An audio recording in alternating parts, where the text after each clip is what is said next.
Polisi menetapkan pengemudi mobil Ferrari sebagai tersangka usai menabrak 5 kendaraan di Senayan, Jakarta Pusat. Dari hasil pemeriksaan, tersangka positif mengonsumsi minuman keras saat berkendara.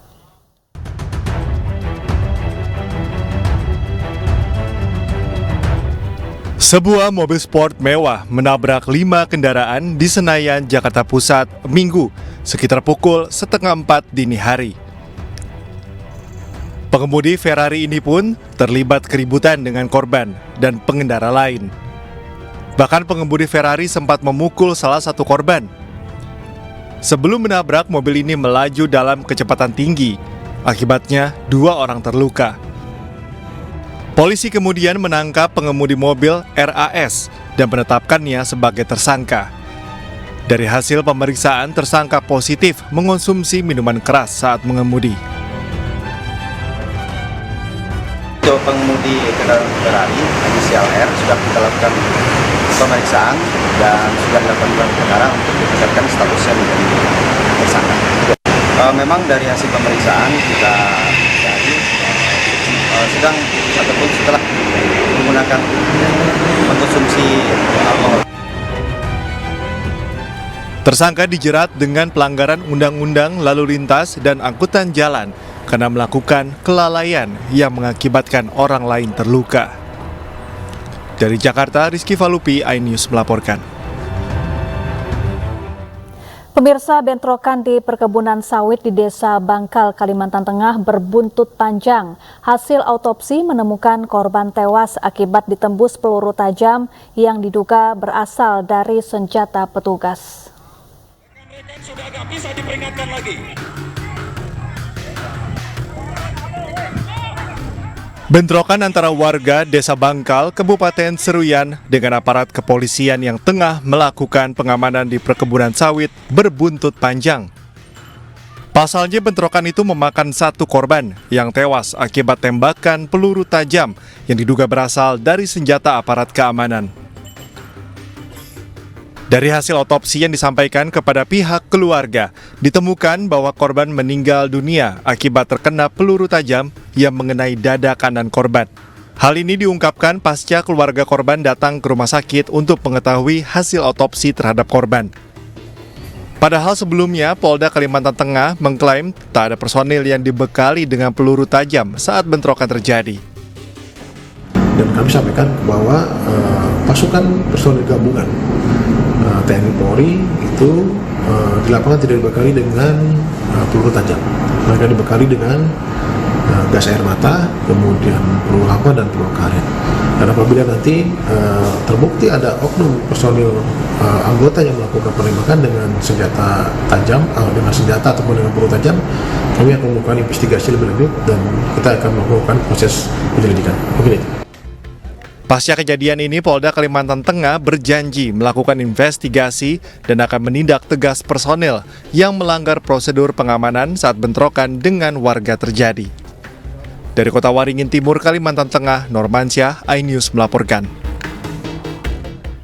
Ya, dan untuk mengetahui lebih dalam terkait hasil autopsi korban yang tewas diduga karena tembakan aparat, kami telah terhubung dengan Kabid Humas Polda Kalimantan Tengah, ada Kombes Pol Erlan Munaji. Selamat sore, Pak Erlan.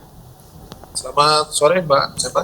Ya, Pak Erlan, jadi sebetulnya apa penyebab tewasnya salah satu warga saat aksi di Seruyan kemarin? Apakah betul akibat tembakan dari senjata yang digunakan oleh petugas?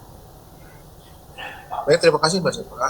Untuk saat ini otopsi baru selesai tadi siang dan satu lagi yang sedang melakukan operasi dan juga adanya proyektil di tubuhnya. Tentunya nanti akan disampaikan oleh tim Donkes yang sudah melakukan kegiatan otopsi dan sekaligus melakukan operasi. Jadi nanti kita lihat apabila nanti ditemukan ada bukti terkait dengan adanya penembakan, tentunya Polri berkomitmen untuk melakukan upaya penindakan tegas terhadap oknum yang telah melakukan penembakan kepada warga masyarakat tersebut.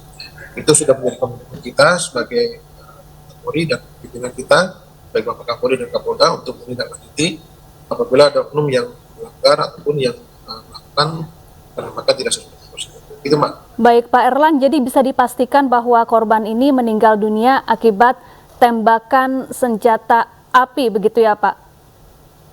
Nanti disampaikan oleh tim dokes hasil otopsinya Mbak, karena baru selesai dan kami sedang menunggu dari hasil yang sedang dioperasi satu korban yang tertembak yang yang luka. Nanti kita tunggu hasilnya dari tim dokes akan menyampaikan rilis berkaitan dengan hasil otopsi dan hasil operasi yang korban di rumah sakit. Itu Mbak. Baik, tapi Pak Erlan, saat aksi berlangsung, apakah ada anggota kepolisian ataupun warga yang membawa senjata api, Pak? Terkait dengan kegiatan pengamanan kemarin, bahwa anggota Polri, baik itu Brimob dan Sabara, sudah dilakukan pengecekan sebelumnya oleh tim Propos, tim Propam dan Paminal berkaitan dengan senjata api. Jadi mereka tidak dibekali dengan peluru tajam. Dari personel gabungan ada personil yang melakukan pengamanan saat itu hanya dibekali dengan gas air mata, peluru hampa dan peluru karet. Itu Mak. Baik, jadi sudah diselidiki bahwa tidak ada anggota polisi yang dibekali oleh senjata api, begitu ya Pak, saat peristiwa terjadi? Sementara tim investigasi Pak, dari gabungan, baik itu dari Propam Mabes, kemudian dari Langsung, dari Barreskrim, dari Puslapor juga sudah turun tadi merekonstruksi. Nanti kita tunggu hasilnya. Betul ada penembakan oleh anggota di lapangan.